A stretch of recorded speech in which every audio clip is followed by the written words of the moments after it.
and of course, Editor-in-Chief of WikiLeaks, Kristin Hrafton. So we're going to start with a few remarks from Kristin, and then we're going to go to Andrew and George, and then to Jen, and then we'll kick off with questions. When we have questions, please remind us who you are and who you work for, and keep the questions short, because there are many of you who would like to ask. At the end of this will last 1 hour, and then we'll have one-to-one interviews. So let's kick off with Kristin, please. Thank you. Thanks for being here today. I'm always happy to be in a large room with colleagues, and especially from far and wide. I think the most gratifying experience in the last 10 years with WikiLeaks was working on the release of the diplomatic cables, where we created an alliance with journalists all over the world, and I got to know and befriend many of them. It was heartening to recognize that despite different cultures, different languages, there was a core string among those journalists that I really appreciated. The same core values are alive around the world among journalists. And those core values are being challenged in court next week in the Julian Assange case. You, of course, have been told that WikiLeaks is not a journalist organization, that Julian Assange is not a journalist. Of course, that's absurd. Last night, some of us here at the panel were actually at the Frontline Club watching the award piece that Julian Assange got in 2011, the Walkley Award, the highest appreciation an Australian journalist can get in that country. It's the Pulitzer Prize of Australia. He received that award for the releases of information in 2010 and 2011, the same releases that are now being described as espionage, and he is facing indictment on the basis of the information that was presented about war crimes in Iraq and Afghanistan, human rights abuses in Guantanamo Bay, killing of journalists and civilians, as was shown in the collateral murder video, etc. That is what the empire now calls espionage, but we all agree, of course, that this is simply journalism. A few things about what you will hear next week about wrongs will be about hacking and about harm. The lawyers acting on behalf of the United States will maintain that one of the indictments is about hacking. It is not. That label is a propaganda. And the only thing you need to do basically is read the indictment to see that there's nothing to do with hacking. It is about normal communication, alleged communication between a source and a journalist. No hacking took place. Then there's harm. For 10 years now, we've heard voices about harm, harm, harm, harm. It started with an allegation in July in 2010, where heartbroken generals from Pentagon were accusing us of maybe already having blood on our hands of innocent civilians. I thought that was ironic from person that we just exposed, having run death squads in Afghanistan, and we're about to expose all the unreported civilian deaths that they kept good record of in Iraq, all the war crimes that they were on their hands. The blood was on their hands. But they have been talking about harm ever since. Now 10 years have lapsed. There has not been a single reported incident of physical harm to any individual as a result of the leaks of 2010 and 2011. This is a highly politicized case, and it has been from the outset. It was political in 2010 when high-level officials in the United States and commentators called for the taking down of WikiLeaks. It was political when people were calling out for the assassination of Julian Assange, which in light of recent events in Iraq, one should take it seriously. It was political when Mike Pompeo, then CIA director in 2017, decided to depict WikiLeaks as a non-state hostile intelligence service, something never heard before. We knew what that meant. That was a step in a direction to take down Julian Assange, to take down WikiLeaks, to attack free press. The case was political when Pence traveled twice to a small country in Latin America, to Ecuador, to broker a deal which we believe is certain, the deal of the exchange of Julian Assange for $10 billion in debt construction or loans from the IMF and the World Bank. So this is a very political case. I've said repeatedly, Julian Assange is a political prisoner. This is a political case. And therefore, of course, we need to rely on politicians to turn this around. We need to rely on the public to be aware of the gravity of this case. And for the public to know, we need to rely on you, the press, to inform the public objectively about what's at stake here. I have been privileged to look into some of the arguments that will be presented in the court by Julian's defense lawyers, and it is absolutely certain in my mind, absolutely certain, there's an overwhelming argument for the dismissal of this extradition request. If it was simply a case which was decided upon on the merit of the laws, I wouldn't worry at all. But this is a political case. And what's at stake is not just the life of Julian Assange, who faces 175 years in prison if extradited. It is the future of journalism. That's how important it is. This is the gravest attack on journalism in latter times in the world. Thank you, Kristen. Andrew, before giving you the word, I just wanted to say that both Andrew and George are part of a group of MPs in Australia who've put together the parliamentary group Bring Julian Assange Home. Andrew Wilkie. Yes, George and I are co-chairs of the Australian Federal Parliament Bring Julian Assange Home group. We're quite a diverse group of Australian parliamentarians. Among us, there are people, politicians from probably the hard left through to the hard right and everything in between. And I think the fact that it is such a diverse group reflects the concern right across the political spectrum in Australia. Now, within our group, we have all sorts of views about Julian Assange personally, but they're not relevant. What brings us together and what we all agree on is that when you boil this down, the substantive matter is simply that Julian Assange and WikiLeaks publicised information in the public interest, including hard evidence of US war crimes. And who of us could ever forget that remarkable footage released by WikiLeaks of a US attack helicopter gunning down civilians in the street, including Reuters journalists in Iraq. That is information that was clearly published in the public interest. And it beggars belief that the country accused of war crimes is the country that wants to get their hands on Julian Assange, frankly, to get even. And it is regrettable that the Australian government and the British government so far have been happy to go along for the ride. It is beyond belief that someone who has acted so bravely, an organisation that has acted so bravely, should be rewarded by facing extradition and 17 counts of espionage and 1 count of computer hacking.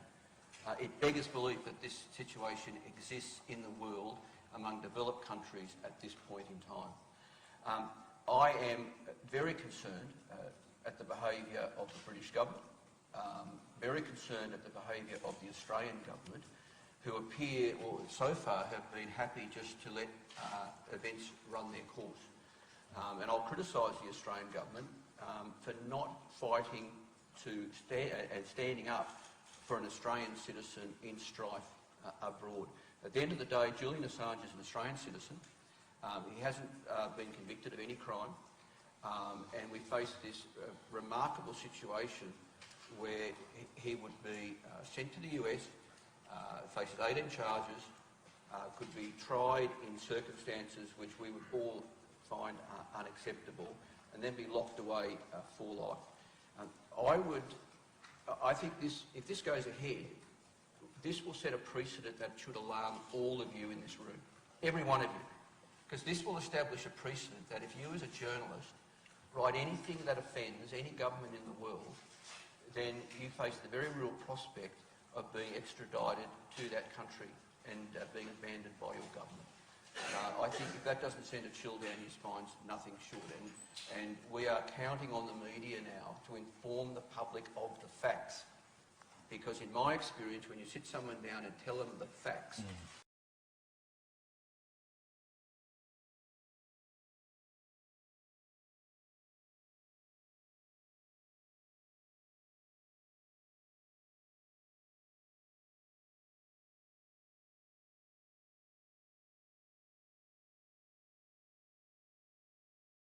There's a lot of people from the left that are supporting the Julian Assange case, but I'm one of those that Andrew probably would describe as being in the hard right. I'm a Conservative, Queensland National Party or Liberal National Party, and you know, I'm a big fan of the Trump administration, big fan of Donald Trump, big fan of Bojo.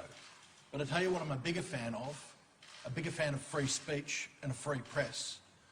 These are the fundamentals of a democracy, and they're values that as a Conservative that I want to uphold. And they are clearly under attack when it comes to the Julian Assange case. You know, I even love even more sovereignty. And the fact is, Julian Assange is an Australian citizen who is facing a foreign court right now, potentially to be extradited to another foreign country. And there's a lot of Australians on the left and on the right that think Julian Assange is a rat bag, right? I'm a rat bag, I love rat bags, that's great. But you know what? He's our rat bag. So he should be brought home. And that's, I guess, one of the fundamental reasons why we're here. We're also here to, I guess, hear the message directly from Julian Assange as to what he wants us to relay to the Australian government and to the Australian people. And also here as somewhat of a bit of a welfare check, because we're concerned about the constant reports we hear about his health situation, his mental state, and the things that he's been subject to, particularly the isolation, and we hear that in some cases that might be unwarranted isolation within HMP Belmarsh. So that is why we're here. It's about fighting for the tenets of democracy, really, that are under attack. And I would just say Boris Johnson has spoken to Parliament recently where he said that he believes that the US extradition treaty with the UK is somewhat imbalanced.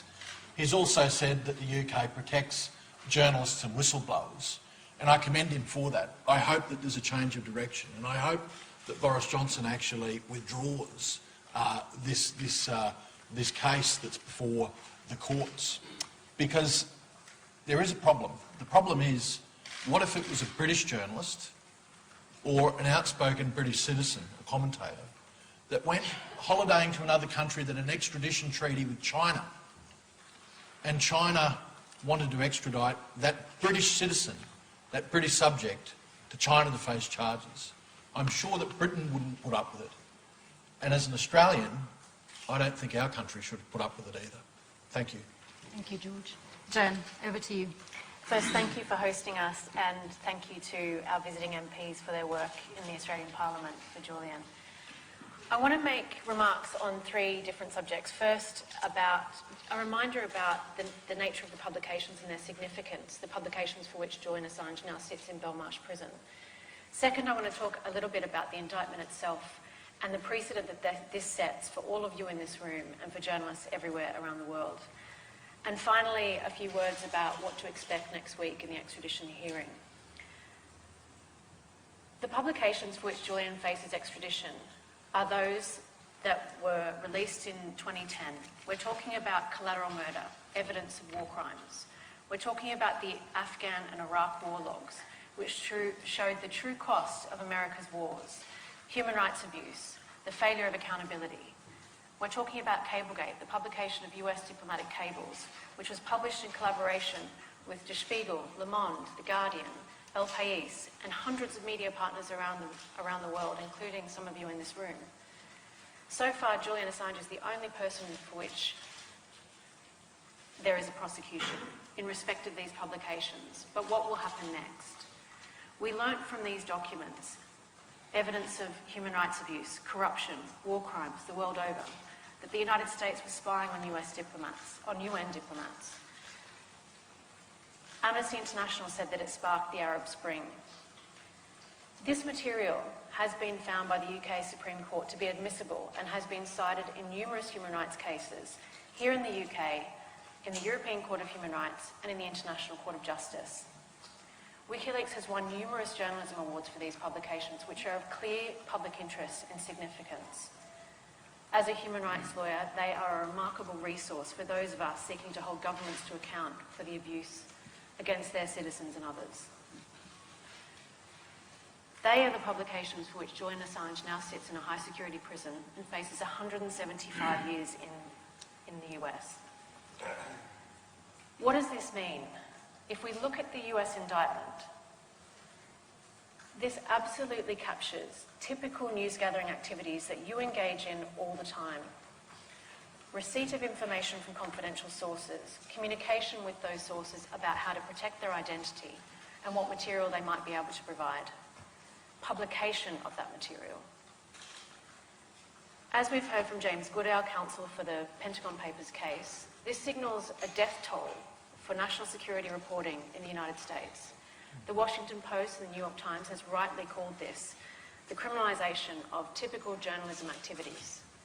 Alan Rusbridger, the former editor of The Guardian, who partnered with WikiLeaks in many of these publications, described what has been described as Assange's conduct in the indictment as what all journalists would do, and in fact what any honourable journalist would do. This precedent means that any of you in this room, for publishing classified US information, truthful information about the United States, could face prosecution and extradition to the United States for having published that information. That is a terrifying precedent.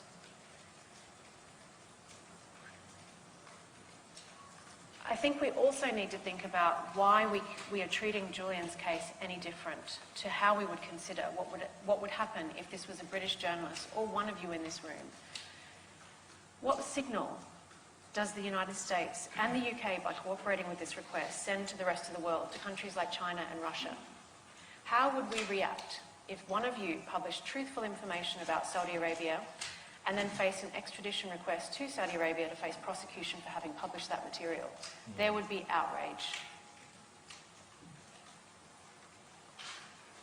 A few words, finally, before we open to questions, about the extradition proceedings, which are due to open next week. Obviously, we can't get into the detail of the arguments, but a few words on what you can expect. We will finally be hearing the case of the United States against Julian Assange after almost 10 years of a criminal investigation. You can expect to hear arguments about the political nature of the offence for which he's been charged and the substance, the politicisation of his case. You can also expect to hear concern being raised about the free speech issues that I've just outlined for you here and the unbalanced nature of the US-UK treaty. It's important to remember that Julian faces a long legal process. His health has deteriorated significantly since 2010. He's been under some form of restriction on his liberty since 2010. These proceedings are likely to take many years and raise fundamental questions for all of you. So I think it's important that we remember what this case means, not just for Julian Assange, but for every single person in this room. Thank you very much. If I can kick off the questions with one thing. The Ansakoulas case and the refusal of extraditing Ansakoulas back to this country, has that given you hope for Julian Assange, given that it could be, maybe, I don't know, but used as a precedent? Are you going to be using that at all in the arguments? I know that there are things that you can't say, but I think a lot of us are wondering whether that could be a hopeful sign. I think the case is an important demonstration of the imbalanced nature of the US-UK extradition treaty. That the US is refusing to extradite someone who is accused of having killed a British teenager in circumstances where the UK seemed ready and willing to extradite a publisher who has won numerous journalistic awards for having published information is a pretty stark contrast. Thank you. Shall we take maybe 2 or 3 questions? If you want to direct your question to somebody, just say it and remind us who you are and who you work for. I'll start with Daniel, and then you and you. Daniel Allen from the Swedish radio. I was just wondering if you could give us the facts. I mean, there are 5 days this week, and then there are some weeks in May. When will we know if there are going to be an extradition? Whether he will be extradited or not? And can you appeal that? And yeah, just give us a Okay. Yes. Hi, I'm thank you for walking through with your thoughts on how you look much of the language in the indictment where it touches on leadership journalistic activity. Can you walk us through your response to the language in the indictment that cites Assange's communications with Chelsea Manning about the computer hatch and how the Caribbean say that he's had all that so far? So insofar as you're arguing that he did not commit hacking, how did you manage to respond to that language in the indictment? And Claudia? Yes. Questions. Sorry, who are you and who you work for? In the last 2 months, there's been more concerns around humans. What is the status, his condition at the moment? Has anybody seen him recently? And in court, you guys have brought in Spanish case as evidence of what's going on in this case.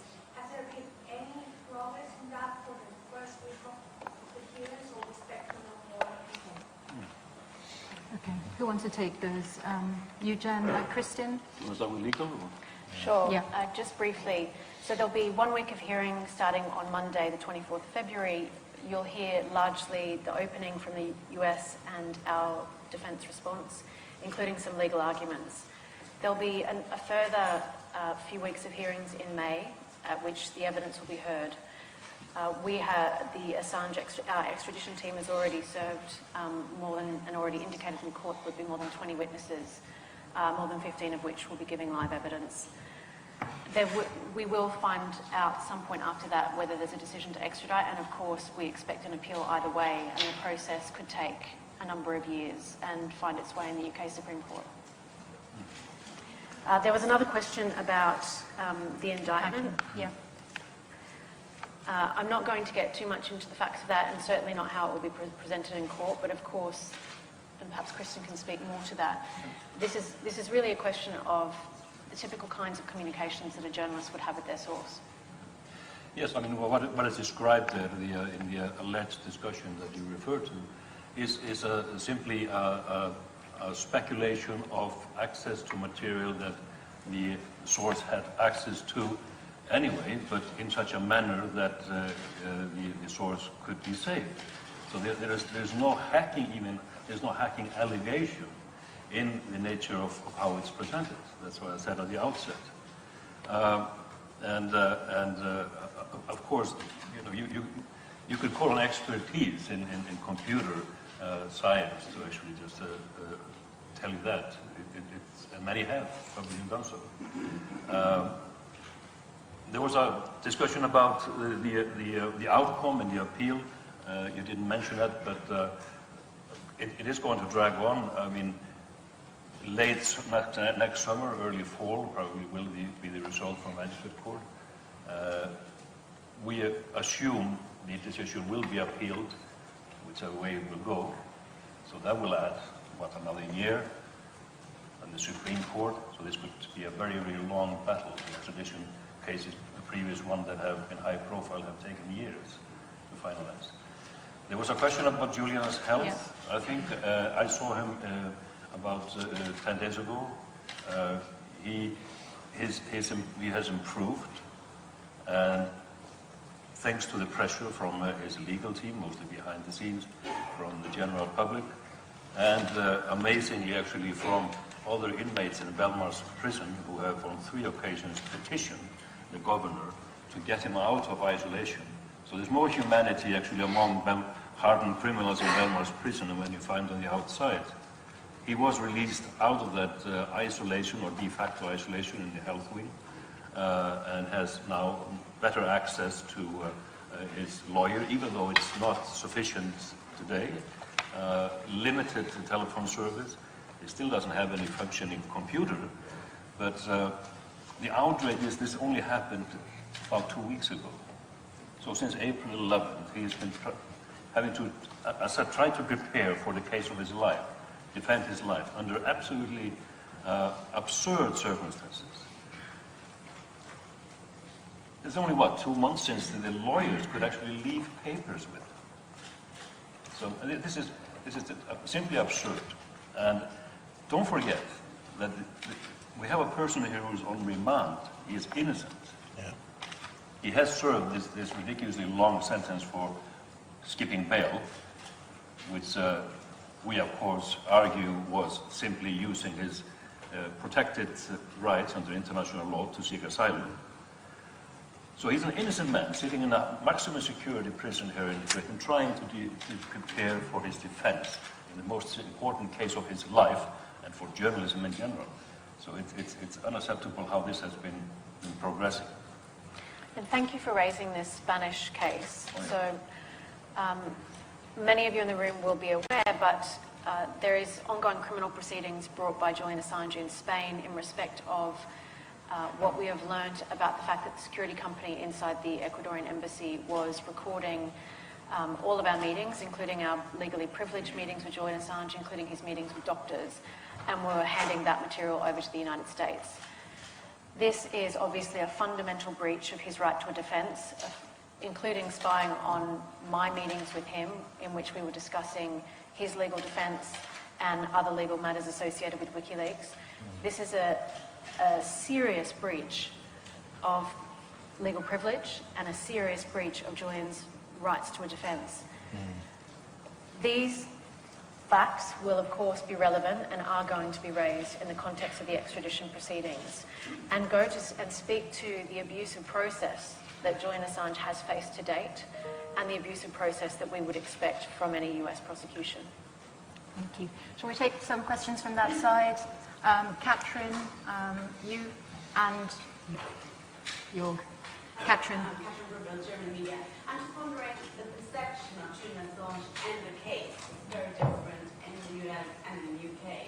By the British public, by the media, and it is, let's say, on the continent. Can you elaborate on that? Why do you think that actually is on the case? Okay.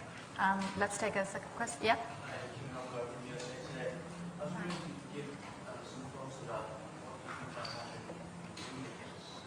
Speak up just a little bit, Kim, sorry.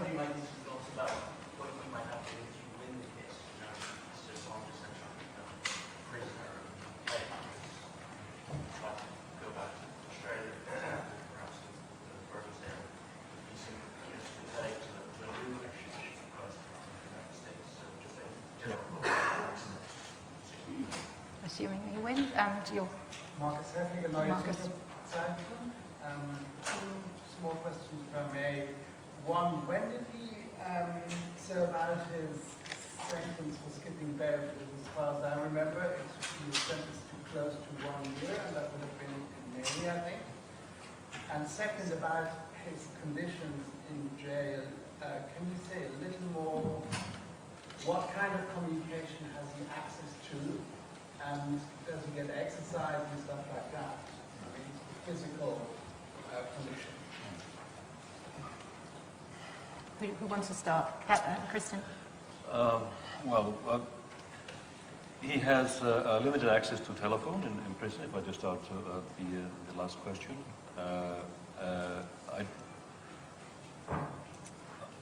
I'm not fully, I don't think he has access to any exercise facilities, anything like that.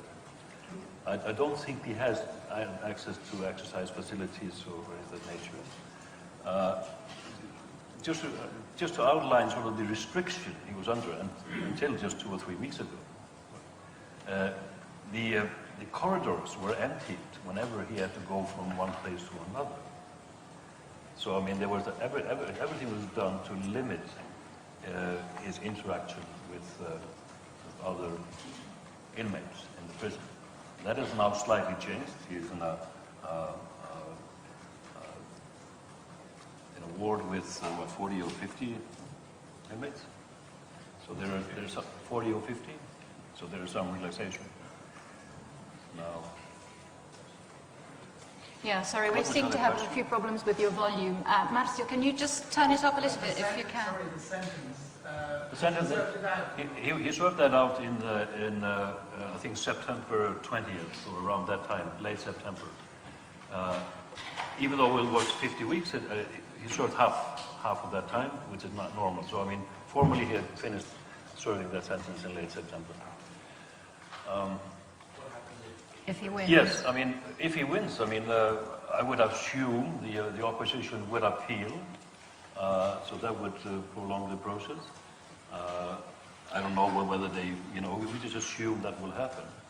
About the speculation about him being sort of locked in here, not being able to go to Australia, maybe you can tell us a little bit about the legal situation there and if there's any possibility of Well, I'll being try, danger. although I'm an ex-infantry officer, not a lawyer, but I'm sure Jen will correct me. There is a concern that if Julian succeeds here in the UK and defeats the attempt by the US to extradite him to the US, he might then be deported to Australia.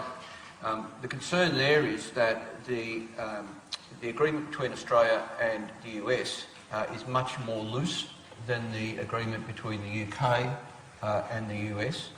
And that's why it's so important. And in fact, when I say more loose, I understand that although you cannot be, well, in theory, you can't be deported from the UK to the US on political grounds. You could be deported from Australia to the US on political grounds. And that's why it's so important for the Australian government to come out and express its support for its citizen.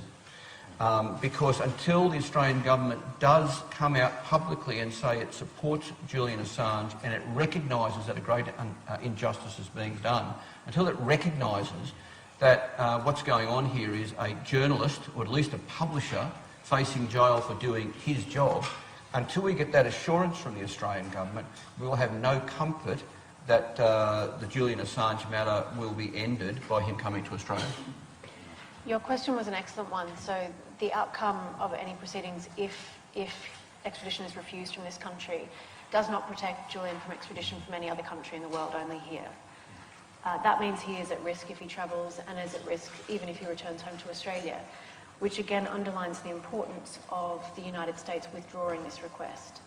This is, of course, part of the Trump administration's war on journalism, an administration that considers the media, all of you, the enemy of the people, and stopping this in its tracks in the United States is the best possible option.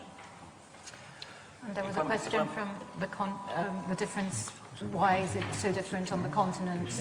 Different perception, well, I think each and every one of you probably would be better to answer that, actually. I mean, where does public perception come from? It comes from media and how Julian and the WikiLeaks are being portrayed in the media. There has been quite a level of hostility in the UK media. I find that even though that is gradually changing, but the media environment it has been different. There was a change, of course, a few years ago in relation to the election in 2016, in the tone of media coverage of WikiLeaks and Julian at that point. So, I mean, it is being guided somewhat by the media, how public perception is. So, I mean, there is a huge responsibility that you all have, and we journalists have, in fairness and objectivity in reporting, and that's all we ask for. There was mention here, I wanted to add about the Spanish case, the Spanish spying, which has only been emerging in the last few weeks. It has been reported in El País to some length, and it is remarkable what has happened. Spying on legally privileged communication in the embassy, and bear in mind who bankrolled this. That was Adelson, the biggest financial backer of the Republican Party, and Donald Trump. And the person that Mike Pompeo has now reportedly gone to ask him to bankroll his attempt to get a seat in the Senate next fall. So that was financed by this casino magnate, the biggest single financial backer of the Republican Party, and the material handed over to U.S. intelligence. That only came to light in the last few months, and that came to light after Saeed Javid, then Interior Minister here, Home Secretary, signed off on the extradition. So, I mean, in my mind, there should be ample new evidence to consider on the political front, because this is so outrageous, for, as you mentioned, for Boris Johnson to reconsider, to basically take back that sign-off on the extradition. One would consider, and it came up last week in question time, Prime Minister question time, and Jeremy Corbyn asked Boris Johnson about Julian Assange. He didn't want to go into specifics, but he said, "I am committed to protect journalists and whistleblowers." Now, this is a very good opportunity to basically put it to him, and maybe you will, and your conservative friends, to show that in action what that really means. Can I just say on the perception issue that, I know it's not the question you asked, but in Australia and perhaps elsewhere as well, there's two perceptions, or should I say myths out there. One, Julian Assange is not a journalist. That's been raised before by others on the panel. I think he is. Australian journalists think he is. They gave him the Walkley Award. But does it really matter whether he's a blogger, a journalist or a publisher? The issue is free speech and the right to publish. The second is the inference that he's a hacker and has somehow reached into the US to do something illegal. He hasn't. That is the facts. He hasn't. Someone reached out and gave him information. So these myths absolutely need to be busted.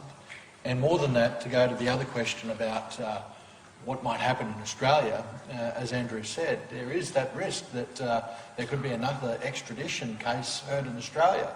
We don't want that. And I've got to say, I'm firmly of the belief now that our extradition treaty with the US needs to change, and there'll be views. I'm a member of the government in Australia. There'll be views within the government that I put forward. We need to ensure that our extradition treaties with any country, no matter who it is, protects freedom of speech and press freedom. They are fundamentals.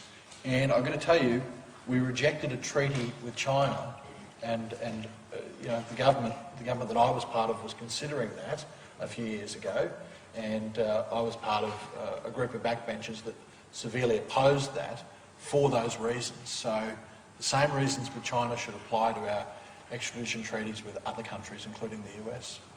Can I sorry, I'll take this opportunity to make the point that yes, there's a broad range of views in the community and among officials about Julian Assange.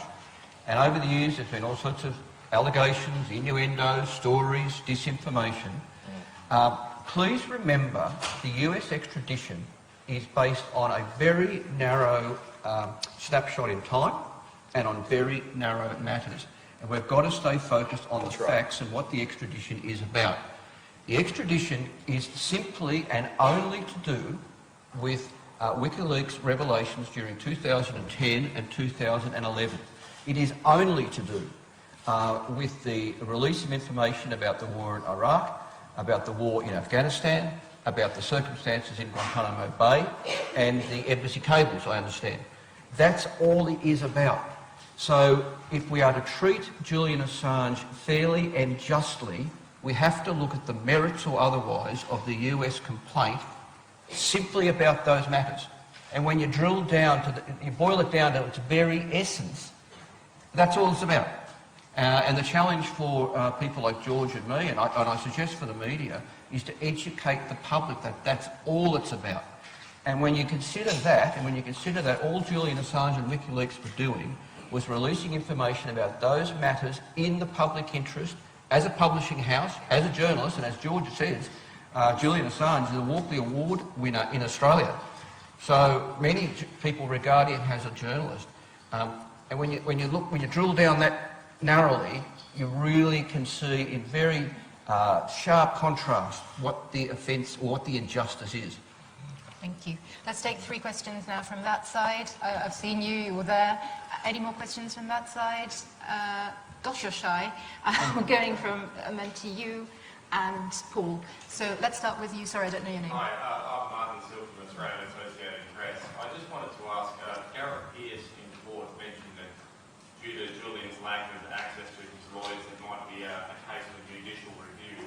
I just wondered why that wasn't going ahead now, or why you decided not to go ahead with that, and how much access Julian has had to his lawyers to go over this case since he was first arrested.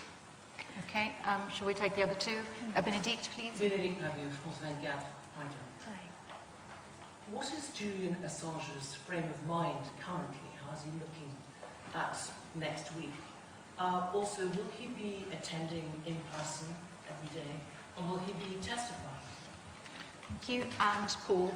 Paul from the Golden Mail Canada. Presumably, the hearing now is about extradition. It's not about the merits of the case per se. Canada is facing a similar type of situation with Huawei accepting that China doesn't want to extradite the U.S. She's being held in Canada. But are you really saying that U.S. courts can't handle this case? The U.S. you would not get a fair hearing in U.S. courts. Are U.S. courts the same as China and Saudi Arabia? Okay. Which one do you want to start with? First, we had the question about access. Yes. So our access to Julian has been consistently either delayed or difficult, whether it's about our ability to get prison visits, the time we have with him when we get the prison visits. Often I'll sit there for half an hour or longer into a 2-hour visit because the guards haven't brought him down yet. So what should be a 2-hour visit is significantly constricted. We were not allowed to hand him papers in prison for a very long time, and as you mentioned, as a result of the work of Gareth Pearce, some of those restrictions were lifted and we're now able to hand him papers. There's also been difficulties of access to a computer for him to be able to prepare what is an incredibly complex and complicated case with a huge amount of evidence. So it has materially affected his ability to be able to prepare this case and properly defend himself. There was a question about the prospect for a fair trial in the United States. We are obviously very concerned about the politicisation of this case, and we say that he ought to benefit from the First Amendment. That's part of the reason why this extradition request is so dangerous and what the US... Yeah. Sorry, I speak quite quietly. Okay, let's try. I was answering the question about the process in the United States. We are obviously very concerned about the politicisation of this case and the prospects of whether he would get a fair trial in the United States, including arguments that have been mooted by people like Mike Pompeo that the First Amendment does not apply to Assange and to WikiLeaks. These are very serious matters, which is why we don't think that he ought to have to face this process at all in the United States. And there was a question about the state of mind. Do you want to do this, Kristen? Yeah, maybe I'll add a little bit to the question about fair trial. And I think it's absolutely impossible that he will get a fair trial in the United States. Impossible. And one of the reasons is that he will be tried with a jury pool of people very likely associated directly or indirectly with the establishment. The courtroom is a 10-minute drive from CIA headquarters. State Department it's the heart of the community that where his reputation has been sort of tainted in the public mind. It's impossible to get a fair trial. And another issue that pertains to the First Amendment protection. Jennifer said that Mike Pompeo said he's not a journalist, so he's not he doesn't has no right to First Amendment protection.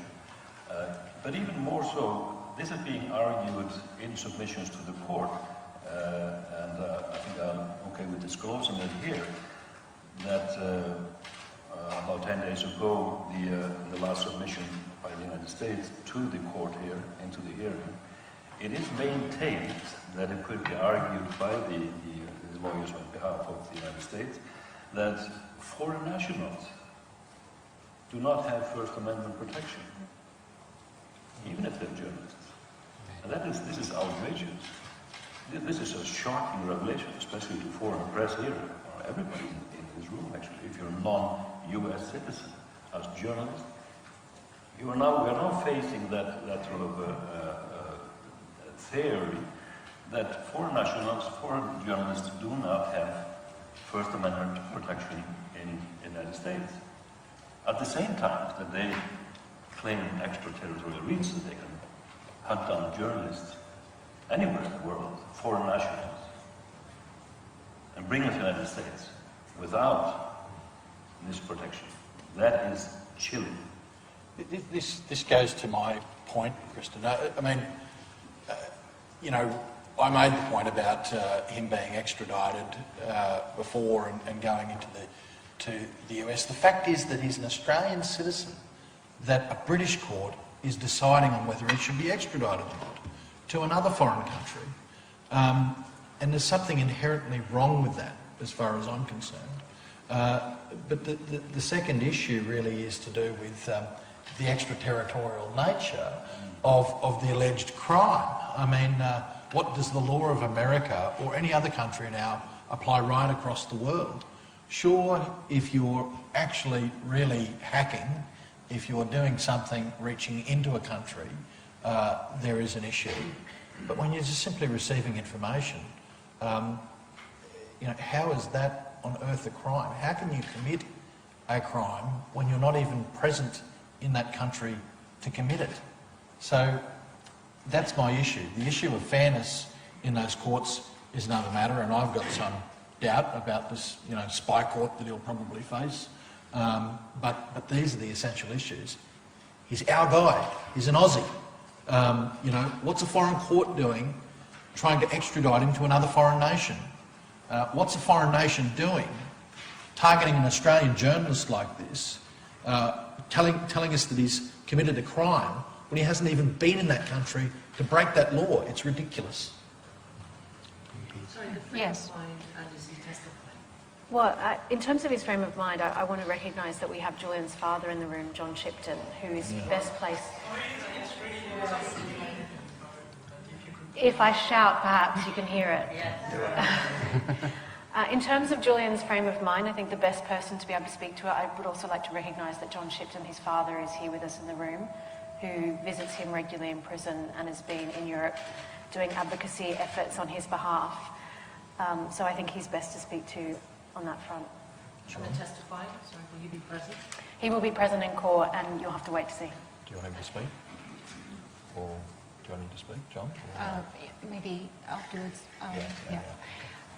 Okay, next set of questions, and then I think that we can wrap it up. I'll do Julie, Maria, and I don't know you, but you at the end. Julie, freelance journalist from China. Really speak up a lot, because otherwise... Julie Zhao, freelance journalist from China. My question is about, actually we discussed the focal point about definition of journalism. So do you think it should meet two conditions? One is it's for public interest, but who can judge it's for public? Is it from the view or from the effect? And the second one is that the method should be legal.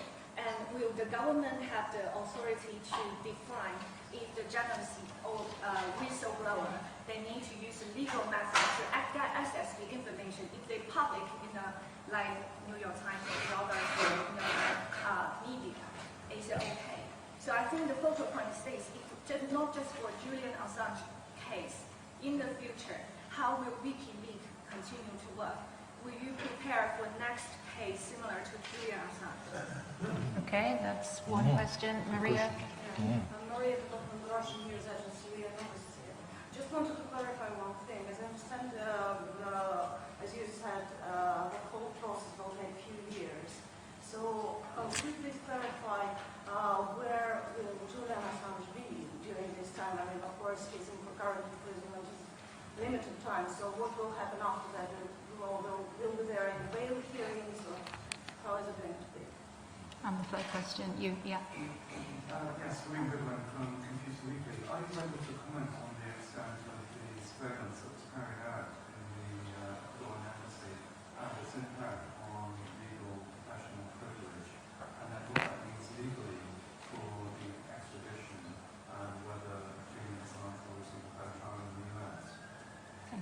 answer that. Let's start with Well, I mean, the question about who is a journalist and, Yeah. and the public interest issue. I mean,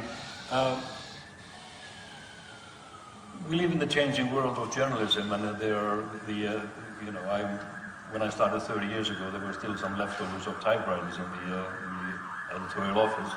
Things are changing fast, but we don't have to speculate about it. I mean, at least the Union of Journalists should be able to recognize who is a journalist and who is not. Julian Assange has been a journalist, a part of the MEAA, the Australian Journalists Union, for more than a decade. He is recognized by the International Federation of Journalists, which actually has supported him and are outraged by what is now happening. So, who is to decide who is a journalist? Well, I can simply answer this. I do not assess that I have to go to the power holders, to Mike Pompeo, to Donald Trump, to Boris Johnson, to get permission to call myself a journalist. That's not where you seek that definition. That is not right. Would not be a healthy world to live in for any journalist. There's been a problem of this, you know, who defines what a journalist is? Do you need a degree? I mean, I was a former journalist, actually, before I went into politics. Do you need to work for an agency? So therefore, does it mean that a freelancer isn't a journalist? You know, what are we now prescribing? There's going to be some government body that sets up you know, you've got to report if you're actually a reporter. It's nonsense. You know, there's citizen journalists out there that run blogs online. They're journalists.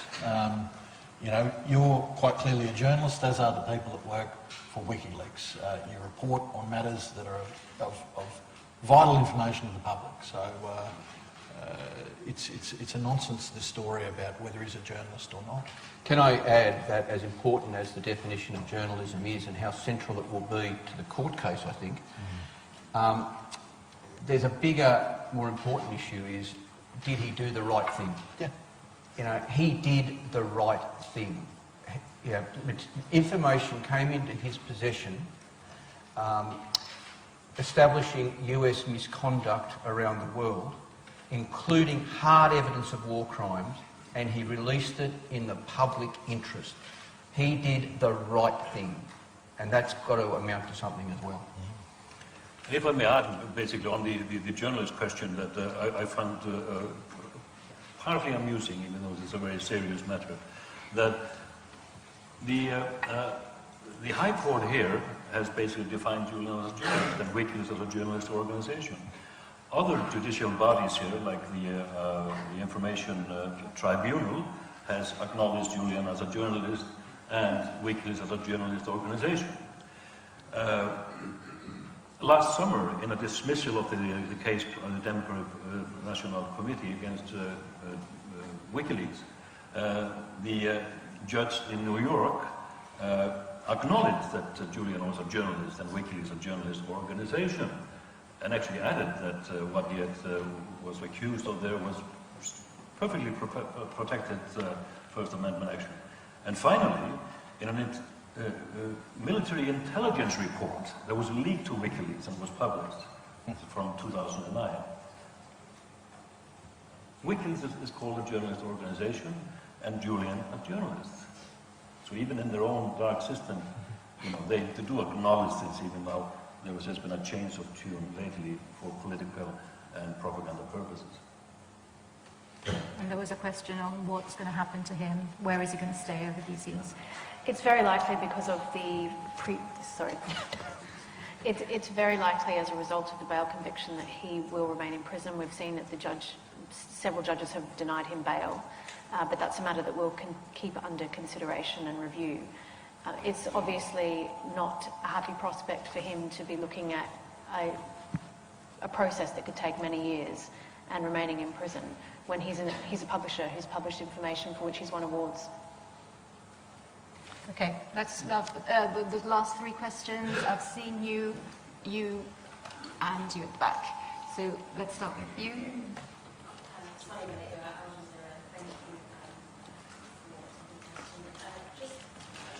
Concern here. Of course, there have been issues about, you know, whether it's journalists or not,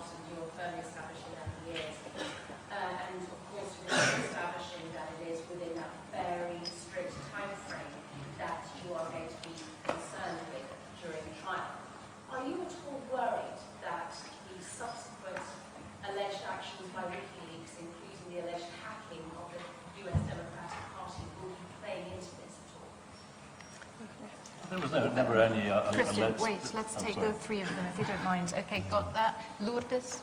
This is one from the Spanish service of school. Could the extradition be granted just for one count or charge, or needs to be held? And how much of a handicap is that the USA has, according to the treaty, doesn't need to present any evidence? Okay, and then we had, no, not you, yeah. From the Spanish agency, I had said that, is there any danger that the case of Assange might become some sort of bargaining chip or political weapon in the negotiation of the trade deal between the United Kingdom and the US, and how could that be avoided? Well, if I can start with you're still raising the question whether he's a journalist or not. He is a journalist. You know, I don't even want to debate that. It's just simply outrageous. If you talk about activities that have nothing to do with actually the extradition case, but you are wrongly depicting it, I urge you to get hold of the dismissal in the New York court last summer of the civil case filed by the Democratic Party against Julian Assange and WikiLeaks. It is a very good read. It is the most underreported media story of last year. There's barely been a mention of it, which is, totally absurd. It's a very interesting story. It's a very interesting media story. The judge in that case said about the events that you were talking about, that it was fully protected publishing activity under the First Amendment. People had the right to know what was going on behind the closed curtains of the biggest political parties right before the election. That's sort of verbatim what I was reading from the judge there. And he said, it doesn't even matter if the material that was in question was illegally obtained to begin with. That didn't change the fact that there's a fundamental right and public interest to publish it. So I urge you to read that. It's a very clear dismissal, and it was a dismissal with prejudice, so the case cannot be brought up in all jurisdictions in the United States. And as I say, it's one of the most underreported media stories of last year. It should be of interest to every journalist and to the public as well. It's a shame that because of that, some on the left have actually abandoned Julian Assange, and we certainly see that in Australia at least. But it's absolutely right. I mean, those DNC, the Podesta files, public knowledge. He reported on it. It might have impacted upon Hillary Clinton, but so be it. That was what her campaign people were saying. And, the truth comes out. In fact, if anything, the reporting of the DNC emails is further evidence that this is a journalist. He's a journalist, and WikiLeaks is an agency of journalism. That they don't pick and choose. They don't pick winners, pick losers. They don't take political sides. They publish information that comes into their possession that they think is in the public interest. I can't stand Donald Trump, but I think WikiLeaks did the right thing by publishing that information. Not publishing that information would have been constitute a very serious bias, actually. And for some reason, I've been trying to fathom this among journalists. That it has been creeping into the circles of journalists that they should actually step back right before elections. I was raised under the assumption that journalists played a crucial role in the electoral process. They have, especially before elections, a duty to expose the facts about the political parties and the political individuals in question. Only a few weeks ago, WikiLeaks was publishing information about corruption in Namibia, in Africa, 2 or 3 weeks before the election. It was crucial to get the information out before the election because it implicated 2 government ministers who are now actually in jail facing corruption charges. So where did that sort of come into play, that journalists should stay away from elections? That is just outrageous. I mean, that is simply our role to inform the public about the choices that they are faced with. And I hope we all agree. Okay. Can he be extradited on... I think there was a question about... It's important to remember with the extradition process that this is not a full criminal trial, so the evidence is inherently limited. But I I urge you all to wait and see how it's presented next week, because I think it's important, and I hope that through the presentation of the case, that people will finally understand what this case is really about.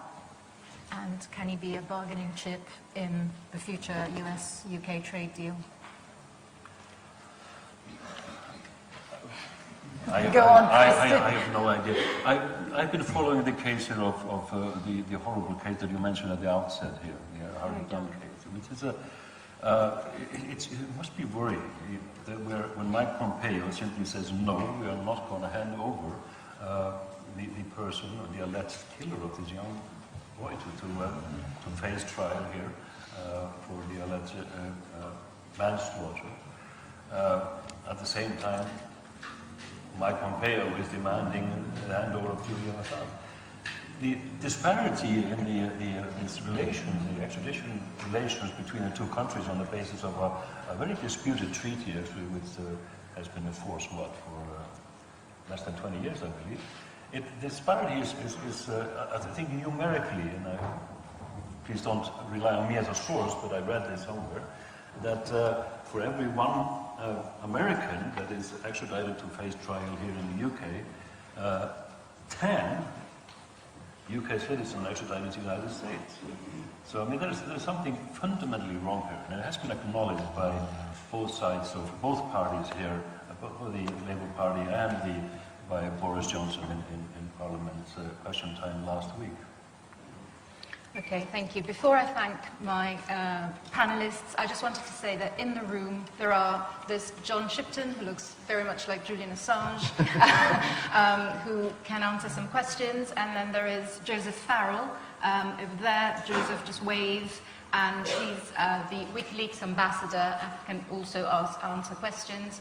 I will keep here Jennifer and Kristin, and there is a list of interviews, so I'll inform you immediately if you've got one, and everybody else who doesn't have one-to-one interviews, if you can leave the room. And just one note in closing, that our visiting MPs are going to be visiting Julian in prison today.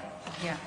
Now, very soon, after the end of this briefing. So thank you very much for being with us, all of you, and thank you for coming. Thank you. Hi, Caroline, good to see you.